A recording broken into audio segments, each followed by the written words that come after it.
les plantes disparaissent, les animaux disparaissent. Les animaux disparaissent parce ils ont seulement une âme, ils n'ont pas d'esprit. C'est l'esprit combiné à l'âme qui permet d'être éternel. Mais les animaux n'ont que l'âme, mais n'ont pas d'esprit.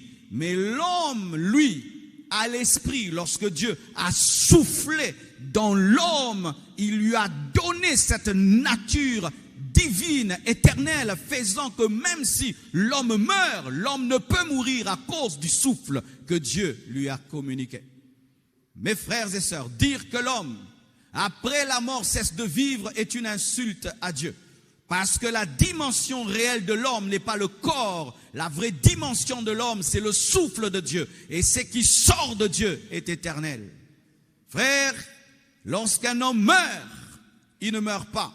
Le corps meurt. Le cerveau cesse de fonctionner. Le cœur cesse de fonctionner. Mais l'homme ne meurt jamais.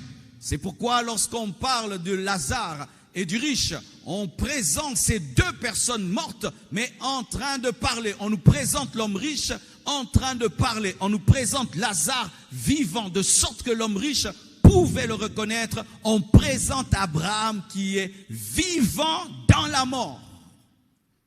La vie après la mort. C'est ça la doctrine de la Bible. Frères, sœurs, la vie que tu as sur cette terre sera peut-être une vie de 80 ans, de 70 ans, le plus robuste 100 ans, 120 ans. Mais après ça, il y a une autre vie qui est plus longue que ta courte vie terrestre. Et il y a des hommes qui veulent ramener la vie de l'homme seulement à cette courte partie que nous avons sur la terre. Un jour, j'ai beaucoup aimé ce que Papa Karambiri a dit. Il a dit, aucun homme sur la terre n'a vécu un jour.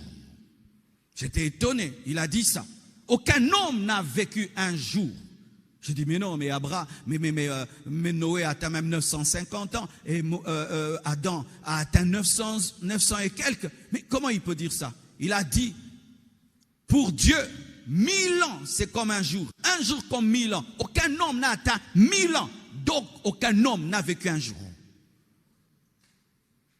Et cette courte vie de moins d'un jour dans la dimension de l'éternité, il y a des gens qui veulent nous dire que ce n'est que ça que Dieu nous a réservé. Déjà qu'Adam n'a pas vécu un jour et Dieu a dit que l'homme ne vivra pas plus de 120 ans, et on veut nous dire que Dieu nous a réservé ces secondes, ces minutes dans l'éternité. C'est tout. Non, mon frère, il y a plus que cela. La vraie vie.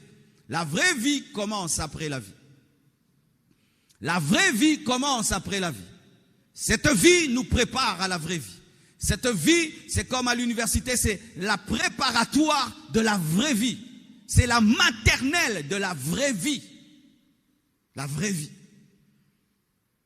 L'homme continue à vivre après la mort.